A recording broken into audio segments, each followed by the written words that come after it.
Wicket নেয়ার পর সেই চেনা ডানা মেলা উদযাপন আর দেখা যাবে না। বল হাতে ২২ গজে গতির ঝড় তোলা সেই একহারা গড়নের তরুণটি আজ ক্রিকেটের রঙিন পোশাক তুলে রাখার চূড়ান্ত সিদ্ধান্ত নিয়েছেন। দীর্ঘ ১.৫ দশকের ক্যারিয়ারের ইতি টেনে সব ধরনের পেশাদার ক্রিকেট থেকে অবসরের ঘোষণা দিয়েছেন জাতীয় দলের একসময়ের নির্ভরযোগ্য পেসার শফিউল ইসলাম।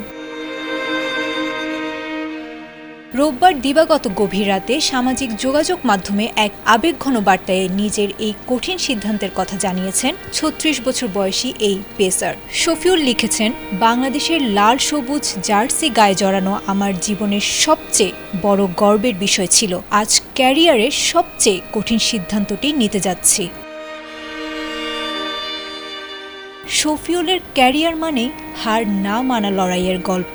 ২০১০ সালে ব্রিস্টলে ইংল্যান্ডের বিপক্ষে বাংলাদেশের ঐতিহাসিক জয়ে জনাথন ট্রটকে ফিরিয়ে নায়ক বনে গিয়েছিলেন তিনি। তবে তার ক্যারিয়ারের শ্রেষ্ঠ সময় কাটে ২০১১ বিশ্বকাপে। চট্টগ্রামের জহুর আহমেদ চৌধুরী স্টেডিয়ামে ইংল্যান্ডের বিপক্ষে নবম উইকেটে মাহমুদুল্লাহ রিয়াদের সঙ্গে সেই অবিস্মরণীয় ৫৮ রানের জুটি আজও প্রতিটি বাংলাদেশি ক্রিকেট ভক্তের হৃদয়ে অমলিন।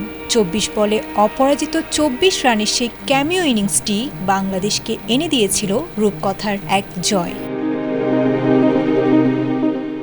২০০৭ সালে লিস্টে ক্রিকেট দিয়ে শুরু হওয়া এই পথ চলায় শফিউল দেশের হয়ে খেলেছেন ১১টি টেস্ট, ৬০টি ওয়ানডে এবং ২০টি টি-২০। ৩ ফরম্যাট মিলিয়ে ৯১ ম্যাচে তার ঝুলিতে রয়েছে ১০৭টি উইকেট।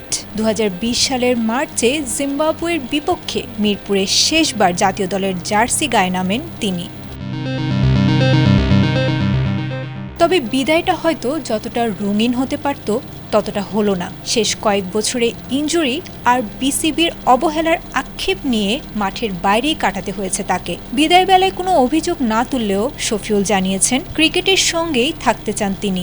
একজন লড়াকু সৈনিক হিসেবে বাংলাদেশি ক্রিকেটে শফিউল ইসলামের নাম লেখা থাকবে সোনালী অক্ষরে। আয়েশা আক্তার, এটিএন বাংলা।